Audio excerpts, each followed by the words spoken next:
di podcast Antara Sumbar. Kali ini kita kedatangan seorang perempuan hebat lah ya, yang sudah menggerakkan kegiatan berbasis kemasyarakatan dan juga bernilai ekonomis. Orangnya sudah hadir langsung. Kalau boleh panggil siapa nih Kak? Panggil Uni boleh atau kalau panggil kakak kayaknya mudah banget kali ya. Nama lengkapnya? Novia Hertini. Novia Hertini, panggilan Uni. Uni Novia. Boleh. Uni Novi ini kalau namanya itu berkaitan dengan batik Lumpo. Kalau kita atau teman-teman juga udah pernah dengar nama batik Lumpo di luar, maka Uni Novi ini adalah salah satu penggeraknya. Dan sekarang kita mau tanya, batik Lumpo itu apa nih? Ya, batik Lumpo adalah sebuah produk kerajinan industri tekstil yang berada di daerah Kabupaten Pesisir Selatan, itu tempatnya di Kampung Batik Lumpo di Kenagarian Ampek Curai. Nah, saya adalah founder ya yang memang menciptakan dari cikal bakal SDM di sana sampai sekarang termasuk pembinaan dari segi marketing di sana gitu. Bentuk kegiatannya apa aja yang dilakuin di Batik Lumpo itu nih? Ya, kita bermula dari tahun 2013 ya, itu saya melakukan riset. Memang di Lumpo itu sebenarnya tidak ada batik dulunya, dan juga tidak ada pengrajin batik sih gitu ya. Tapi dengan melihat potensi komoditi lokal ya, seperti produk dari sektor pertanian ya, itu sangat berpotensial untuk melakukan sebuah produk untuk tekstil. Nah, jadi nggak mungkin kita cuman tekstil tanpa ada sentuhan seni dan mempunyai nilai-nilai kearifan lokal gitu ya. Nah, di situ saya termotivasi, terpanggil hati nurani saya bagaimana menciptakan cikal bakal dari batik untuk masyarakat Lumpo sendiri gitu. Sebelum kita masuk itu, memang Uni Novi ini punya latar belakang batik atau memang punya latar belakang akademi seni atau seperti apa nih? Secara akademik saya sih nggak punya gelar akademik di sini ya. Saya hanya seorang siswa yang pernah mengenyam pendidikan ya di SMK ya, Tata Busana ya, yang mana saya dulu di SMK 3 Payakumbuh. Itu saya sekolah Tata Busana Fashion dan saya melanjutkan ke Esmod Jakarta ya, salah satu sekolah fashion terkemuka di Indonesia ya. Di sana saya memperdalam ilmu fashion. Jadi batiknya saya memang belajar secara keterampilan skor singkat itu di batik Danar Hadi dan batik keris. Saya ngambil pendidikan di sana. Iya. Gitu. Berarti bisa dikatakan belajarnya secara otodidak lah ya. Otodidak. Kemudian memutuskan pulang ke kampung dan melakukan pembinaan. Benar. Bisa diceritakan nggak awal-awal waktu pertama datang ke kampung kemudian membawa ide itu, sambutan masyarakatnya gimana waktu itu? Ya, ada yang suka, ada yang nggak suka ya. Jadi banyak sih sebenarnya suka dan dukanya. Pertama saya ke kampung itu 2013 itu, waktu nenek saya meninggal. Jadi saudara-saudara bilang ini ada lahan perkebunan sih, yang ayo dong ini sudah tegadai gitu ya. Ya namanya orang zaman dulu kan punya setumpak sawah, sedikit sawah terus digadein karena untuk kebutuhan hidup ya. Dan saya mengambilnya kembali, membayar uang gadai tersebut, saya membuka sektor usaha pertanian dan peternakan sebenarnya. Nah, saat saya membuka usaha peternakan dan pertanian di kampung halaman itu ternyata ada beberapa produk pertanian tersebut yang itu memang pemanfaatannya itu untuk tekstil. Nah, dari situlah saya termotivasi, terpanggil bagaimana limbah yang ada ini bisa kita jadikan menjadi suatu nilai ekonomi dan itu bisa akan berdampak terhadap perekonomian masyarakat. Nah, jadi dari hal yang sangat sederhana tadi itulah saya menguatkan tekad ya untuk mendidik ya, menciptakan cikal bakal dari SDM batik tadi. Limbahnya ini limbah seperti apa yang diolah? Ya, jadi di sana itu ada limbah musiman. Ya, pertama di saat orang musim panen gambir, ya itu limbah dari gambirnya. Dan juga pasta dari gambir itu sendiri, ya itu juga bisa dimanfaatkan sebagai pewarna tekstil. Nah, terus yang kedua itu limbah di saat musim rambutan. Nah, itu kan kulit rambutan di mana-mana kan bersebar. Di bawah pohon rambutan itu kan rambutan yang masih mentah muda itu kan juga pada berantakan, jatuh. Nah, itu kita olah lagi menjadi pewarna tekstil gitu. Nah, di saat limbah musim manggis, ya manggis yang dimakan sama tupai, ya itu kan pada jatuh. Di bawah itu banyak, malah lebih banyak yang jatuh ya yang menjadi limbah daripada yang bisa dijual gitu ya. Kita juga ambil dari kulit manggis. Nah, di saat musim jengkol jariang gitu ya. Nah, itu suatu warna yang sangat eksotis, sangat bagus sekali. Malah itu yang laku gitu loh. Pewarnaan dari jariang, dari jengkol sendiri, dari kulit jengkol. Bukan dari jariangnya ya. Kalau jariangnya kan enak dimakan ya. Tapi kulit jengkolnya enak duitnya gitu. Berarti kaitannya itu dari pengolahan limbah buah-buahan tadi dengan batik, dia jadi pewarna batik itu sendiri. Iya. Yang ngolah kita atau seperti apa yang ngolahnya? Yang mengolah masyarakat di kampung batik itu sendiri. Jadi limbah itu dikumpulin, anak-anak kecil-kecil itu kan dia udah tahu tuh kalau lagi musim rambutan itu dia ngumpulin itu sampah-sampahnya. Sampah-sampah rambutan itu, kulit rambutan itu nanti diantar ke rumah produksi batik. Nah, nanti si yang di rumah produksi akan beli. Misalnya sekilonya 2.000 ya. Ada sampai mereka dapat 3 kilo atau 4 kilo. Anak-anak tuh dikasih uang gitu kan. Nah, ada juga yang memang ada buah-buahan kayak buah sikadudua itu saat lagi musim itu diambil tuh 10.000 sekilo gitu ya.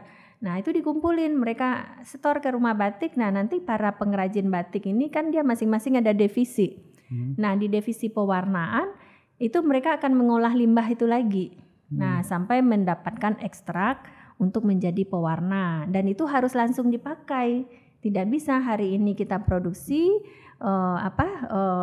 intisarinya tadi terus nunggu sebulan lagi, nggak bisa. Jadi memang saat mau mewarna kita racik limbah tadi, besok harinya langsung dilakukan pewarnaan terhadap kainnya gitu. Kalau keunggulannya apa sih ini pewarna alami, bisa dikatakan pewarna alami ya? Pewarna alami ini dengan pewarna yang dari pabrik gitu. Ya, pertama ramah lingkungan. Ya, jadi yang kedua peluang ekspornya tinggi. Ya, jadi dia tidak ada istilahnya semacam zat yang memang berdampak terhadap lingkungan itu sangat minim. Karena kita di sini alam dengan alam akan menyatu. Jadi istilah sustainable-nya di sini berjalan gitu. Berarti bukan bikin sesuatu kemudian merusak alam. Ya, enggak. Kita di sini malah menjaga alam sebenarnya. Dengan adanya limbah tadi bisa menjadi nilai ekonomis, ya mendapatkan sebuah karya yang nilai seni yang tinggi gitu ya. Kalau udah seni nilai seninya tinggi, otomatis harganya juga nggak ada bandrol kan gitu. Pas tinta alami itu nempel di kain, dia awet atau seperti apa pas dia udah jadi batik nih, nempel di kain?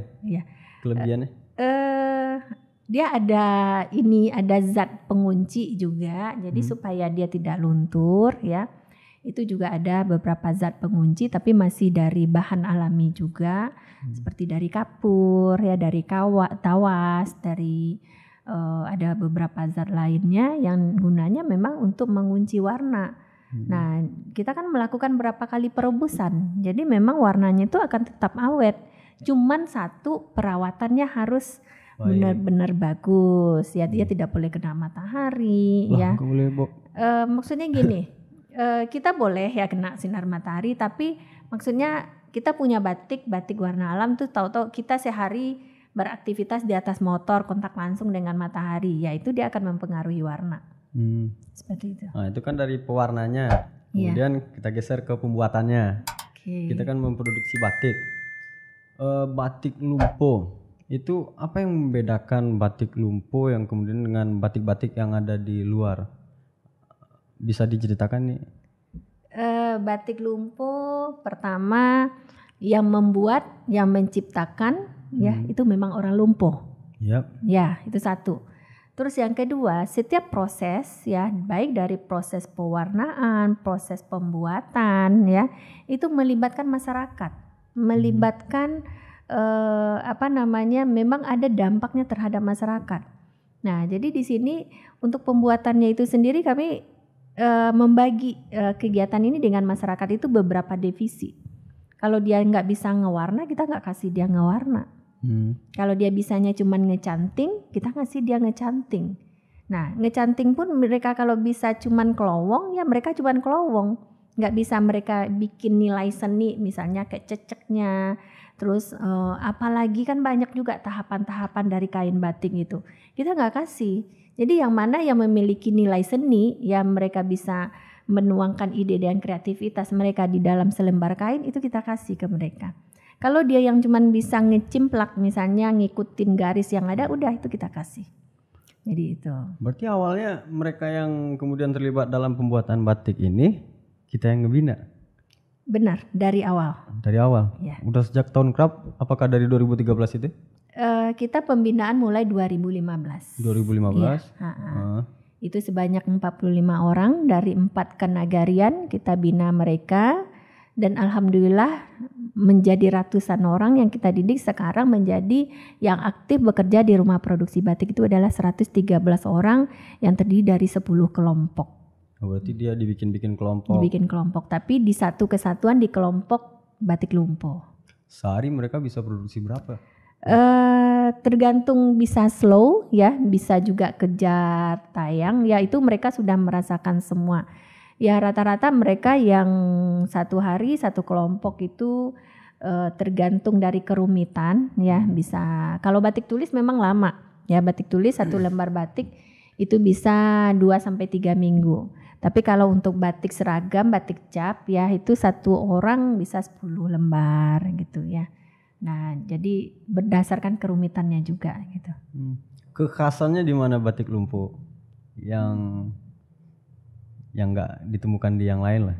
Ya, kita yang menjadi identitas dari batik kita adalah itu Itiak Pulang Patang ya, yang mana nilai histori yang terkandung di dalam Itiak Pulang Patang itu adalah yang dalam terangkum di sana itu adalah satu komando. Ya, jadi kalau udah di depan dia udah jalan duluan, yang di belakang ini ngiringin aja. Dia nggak akan protes, nggak akan apa, karena dia udah tahu bahwa yang di depan itu dia udah memikirkan segala sesuatu untuk kepentingan yang di belakang sana, gitu. Jadi Itiak Pulang Patang tadi, jadi setiap dari garis rancangan kita, mau motifnya seperti apapun pasti ada Itiak Pulang Patangnya.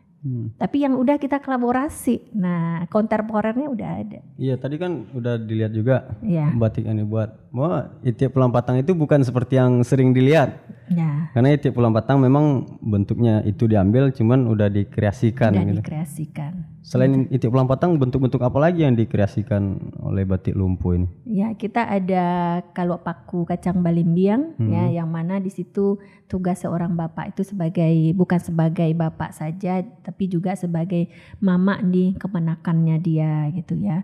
Terus juga ada akacino ya, ada ruso balari dalam ransang, dan juga ada rangkiang dan rumah gadang sendiri. Dan banyak juga motif-motif yang dari kumpulan ukiran rumah gadang yang kita pakai. Itu pun boleh siapapun yang memakai, tapi bagaimana penempatannya terhadap dari satu lembar karya tersebut gitu. Dari awal udah ditentuin tuh penempatan posisi. Ya sudah.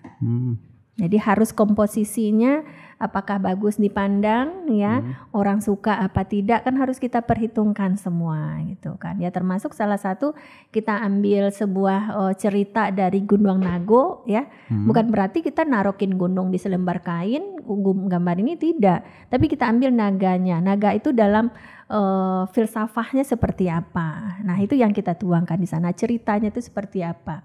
Jadi saya di sini bukan jualan kain, tapi saya menjual nilai-nilai keagungan, kearifan lokal yang kita ada di situ.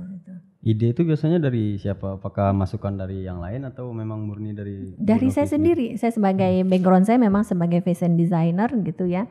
Nah, misalnya kayak Harimau Kuranji ya. Kita kan melihat memang lagi digandrungin sekarang gitu ya. Nah, apa yang tergambar dari sebuah Harimau Kuranji itu? Sebuah keperkasaan, walaupun dia sangat lemah lembut dari kejauhan, tapi kalau dia merasa tersiksa atau apa, dia akan menyerang gitu ya. Jadi itulah kegagahan gitu. dapat. Filosofisnya sangat harus kita inikan dengan sebuah karya gitu. Jadi dan orang yang memakainya pun nanti juga seperti itu gitu. Jangan dia memakai baju motif harimau Kuranji tapi sementara dia kayak melambai belut, apa gitu ya nggak bisa juga gitu, atau kayak belut lah ya gitu ya nggak bisa juga. Pakai baju harimau Kuranji gerakannya kayak belut listrik kan. Iya juga nggak bagus itu kan.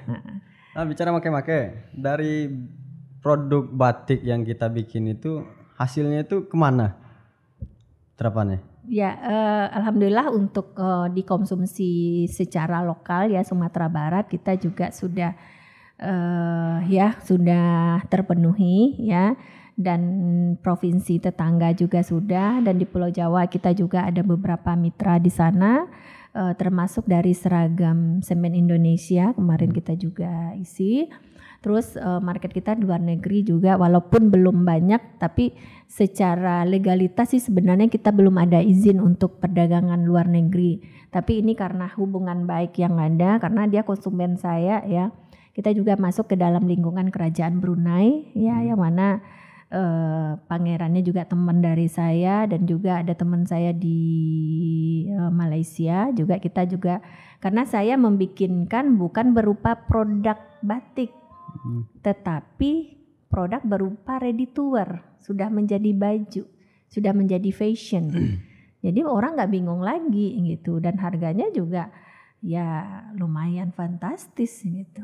Berarti produknya itu dalam bentuk baju dijual. Benar. Iya. Selain baju ada lagi? Berbentuk hijabnya, berbentuk scarf ya.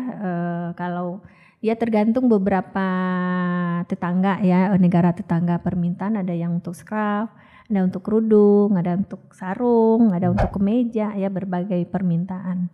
Itu kan dikirim ke Malaysia, pernah dapat pesan dari Upin Ipin mungkin? Upin Ipin belum, kayaknya kita tunggu nih pesanan dari Upin Ipin. Gitu. Dia bajunya singlet sih. Iya, bisa kita bikin singlet doang ya. Gitu. Dan permintaan pasarnya gimana kalau dari pengamatan kita nih, kan udah 2015 ya? Iya. Mulai produksi 2015. Tahun per tahun itu gimana? Kita mulai produksi untuk buka untuk market itu di tahun 2017. 2017. Ya, 2017 itu ya masih perkenalan. Yang menjadi mulai membooming itu 2018, 2019 sama 2020 ini. Nah, dan di sana kita lihat grafik kemajuannya itu sangat bagus. Selalu setiap tahun itu ada peningkatan. Nah, berarti itu kan orang menyukai, market buyer kita juga menyukai. Pertama mungkin dari desain. Kita tidak idealis ya, kita di sini kontemporer, karena kontemporer itulah yang akan menyesuaikan dengan selera pasar. Kekinian. Ya, kekinian, ya begitu, Bo. Gitu. Secara warna dan secara bentuk. Oke, ya. Suka nih. Iya, harus begitu. Iya.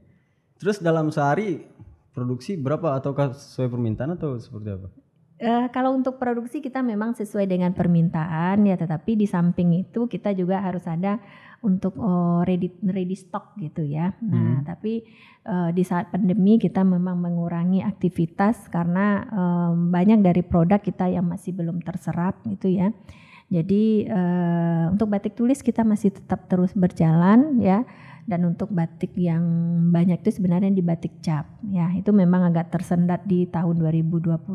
Tapi kita yakin ke depannya pangsa batik ataupun industri batik di Sumatera Barat itu akan muncul dan akan berkembang sesuai dengan ya sekarang kan daster aja pakai batik. Nah, cuman industri biasanya. Nah, kita akan membangun industri nanti di Sumatera Barat, industri batik. Gitu. Atau orangnya aja batik langsung.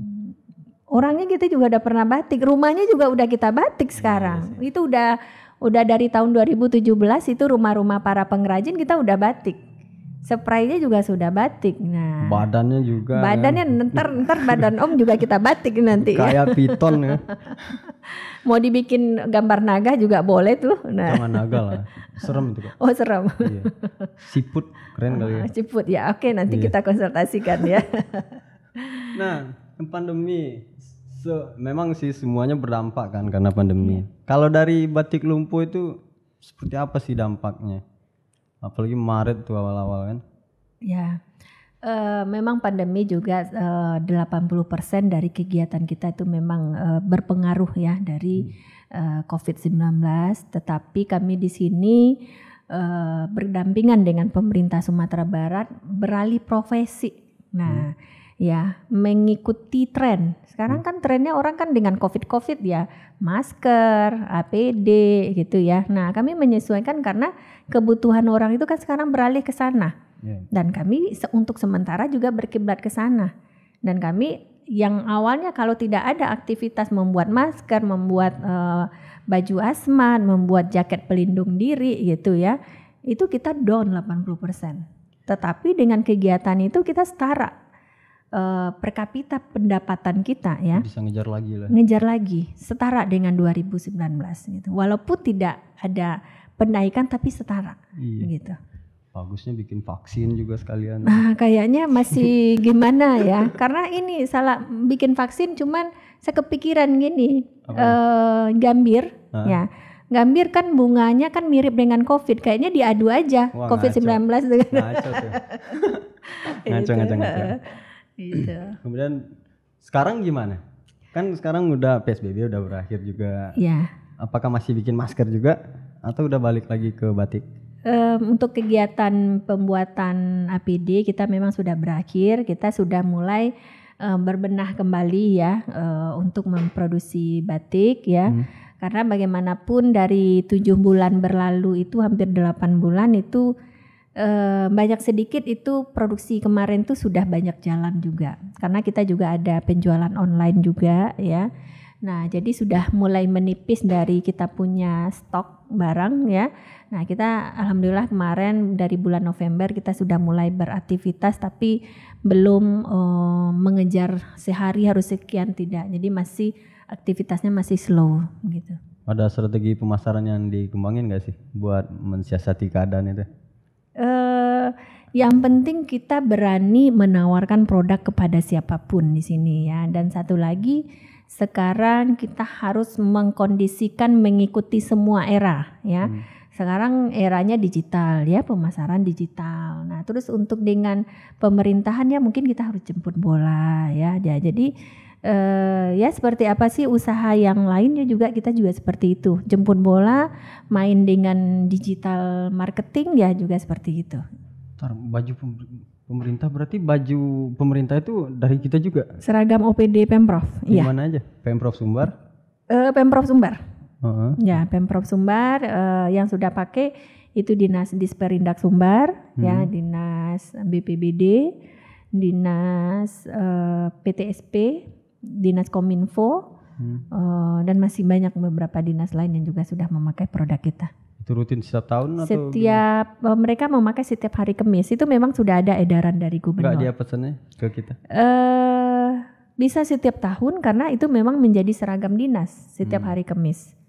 Tuh gitu. Dinas-dinas yang lain. Ayo. Jangan kalah. Nah sekarang gitu. Udah bangkit lagi. Kalau bicara soal batik lagi, balik lagi ke belakang. Itu kan kakak Ibu Novi yang modali. Kemudian ibu juga yang pembinaan. Kalau modalnya itu dari mana, Bu? Saya juga bingung ya modalnya dari mana karena nggak pernah nyetok uang banyak gitu ya. Tapi di sini saya cuman begini, di waktu kita punya rezeki ya, kalaulah kita berbagi ya dengan masyarakat, entah itu untuk pemberdayaan, entah itu untuk modal kerja bagi mereka gitu. Alhamdulillah saya melaksanakan semua itu, nggak tahu tiba-tiba uangnya ada, rezeki ada. Pas mau melatih mereka, saya nggak pernah ini uang dari mana sempat mikir gitu. Tapi saat mau melaksanakan, tahu-tahu ada aja rezeki. Orang bikin baju pengantin lah dengan budget sekian puluh juta ya. Pernah orang bikin baju pengantin sampai ratusan juta gitu ya. Tapi saya pikir itu bukan rezeki saya semua. Nah, saya di sini dengan rezeki saya diberi oleh Allah dengan nama saya sebagai fashion design. Ya, mungkin dalam rezeki saya itu setiap garis dari karya saya itu dihargai oleh orang sekian, itu bukan rezeki saya sendiri. Itu ada rezeki masyarakat di sana. Jadi saya itu aja. Jadi tidak pernah saya juga minjam di bank atau untuk memberdayakan, ini tidak. Tapi dengan berjalannya waktu, dengan adanya niat baik tadi, alhamdulillah rezekinya ada. Berarti swadaya ya? Swadaya. Benar. Rajin-rajin. Rajin-rajin. Sedekah lu, jangan pelit. Kayak kameramen nih pelit nih. Belum tentu, kita nggak tahu kan kegiatannya di belakang. Pelit banget Bu, pelit banget. Yang penting nggak dikunci kan dompetnya. Nggak dibawa. Oh, nggak dikunci dibawa. sama istrinya. Oke. Terus sekarang Batik Lumpo sudah beroperasi kembali. Kalau pemasarannya itu kita punya divisi atau kerjasama sama orang lain atau gimana? Ya, pemasaran memang saya yang memegang kendali di sini ya. Untuk memegang digital marketing saya juga beberapa bergabung dengan perusahaan saya di bawah naungan CV Novia ya. Jadi karena usahanya tuh bergeraknya sama ya, cuman berbeda, satu industri tekstil yang satu fashion ya. Nah jadi secara bersamaan itu mereka saling terhubung satu sama lain, saling terkoneksi. Nah jadi kalau mau menjual baju, saya selalu baju saya itu identik dengan batik gitu. Nah terus yang kedua, setiap kita mempromosi ataupun mempromosikan penggelaran sebuah karya kita harus memasukkan unsur batiknya. Jadi secara tidak langsung perusahaan saya nyatu dengan Batik Lumponya. Ada gitu. outlet khususnya nggak? Ada di sini saya promo sedikit di Batik Lumpo Padang, tinggal klik Batik Lumpo Padang atau butik Novia Hertini Fashion Designer di Jalan Terandam nomor 20 Padang, Sumatera Barat.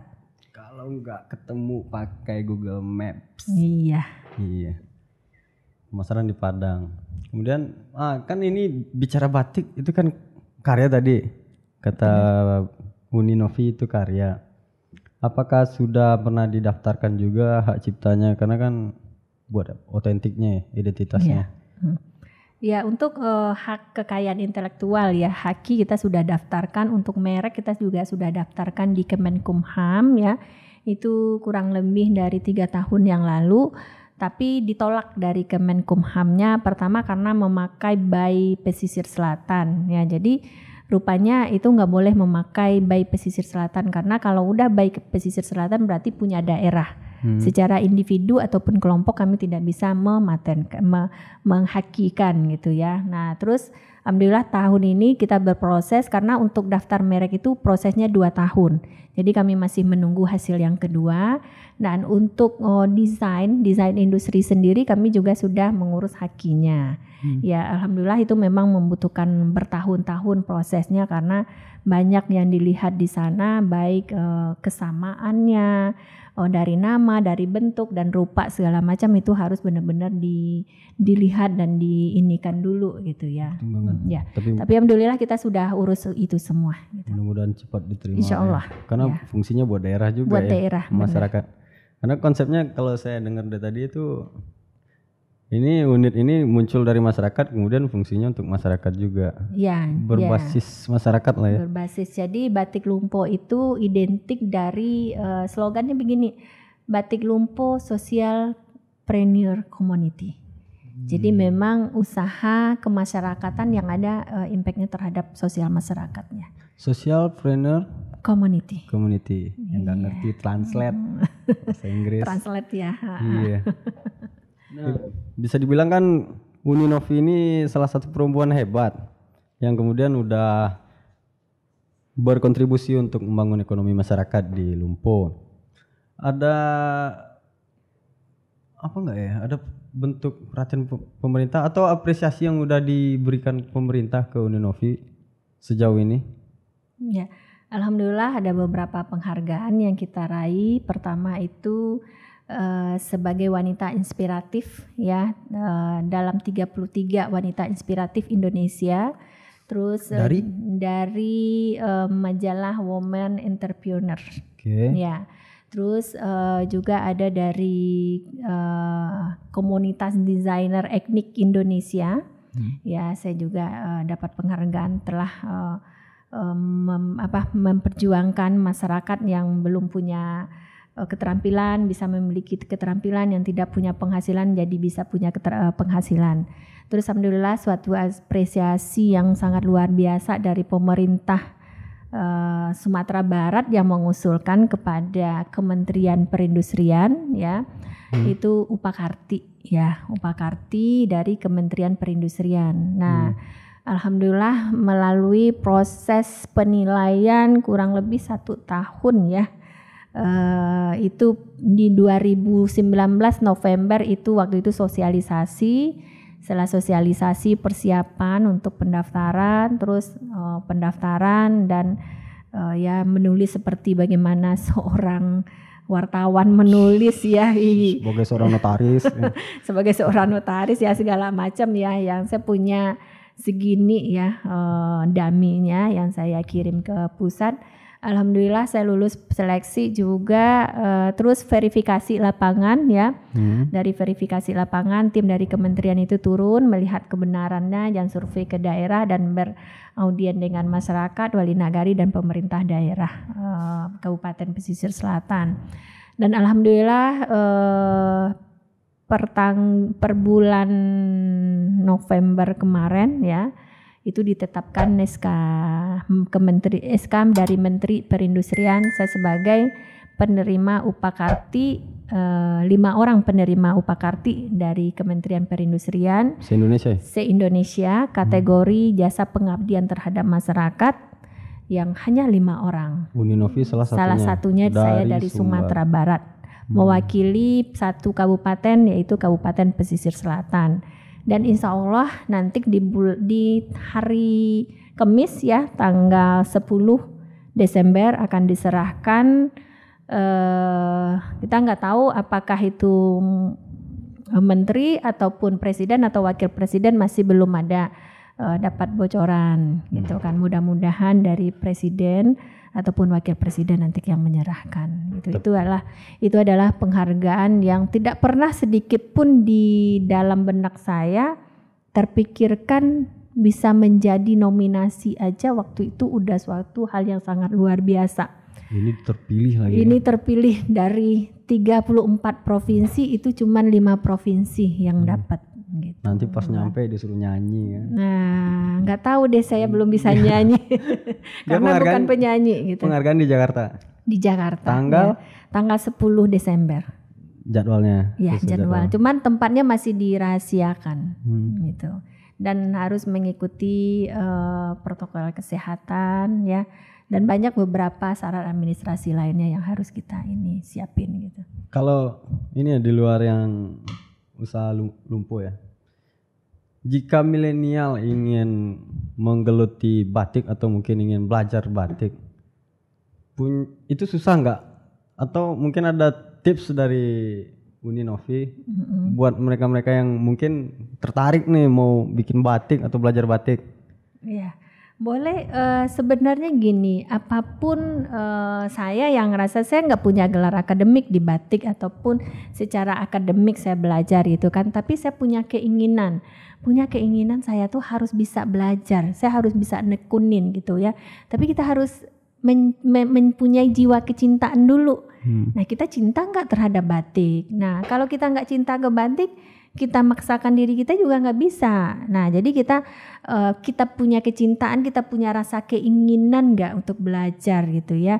Niscaya apapun kalau kita mempunyai keinginan ya, itu akan bisa. Kita akan mencari, oh ini di tempat belajar sini nggak bagus, kita cari lagi. Seperti saya belajar juga dengan para guru di Sumatera Barat gitu. Nah, tapi saya belum merasa puas dengan mereka. Saya belajar lagi ke Pekalongan. Saya juga belum puas, saya belajar lagi ke batik yang terkenal itu ya. Saya masuk ke dapurnya mereka.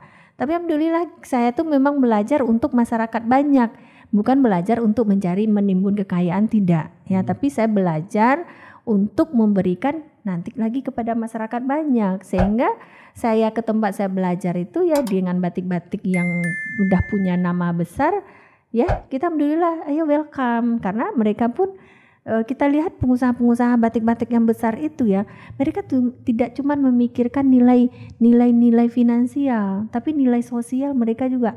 Kalau kebutuhan kita untuk sosial, pasti orang lain akan buka pintu buat kita gitu. Berarti yang penting itu yang modal utama niat kita, keinginan kita, kecintaan kita, ya itu dulu. Jangan gampang patah hati. Nah benar. Kalau gagal cari lagi. Lagi, jatuh 10 kali, bangunnya 20 kali. Nah kalau sanggup itu baru bisa jadi pengusaha. Maksimal kan 4 kok 20. 20 jatuhnya 10 kali. Enggak, oh iya sih. Kalau jatuhnya sekali baru 4 ya, tapi kalau jatuhnya 10 kali ya bangunnya harus 20 kali gitu. Demikianlah obrolan kita dengan Uni Novi, seorang perempuan hebat yang sudah berbuat untuk masyarakat dan sosial. Terima kasih Uni udah menyempatkan hadir ke sini. Mudah-mudahan lain waktu kita bisa ketemu lagi. Amin. Ngopi bareng. Sip. Oke. Salam.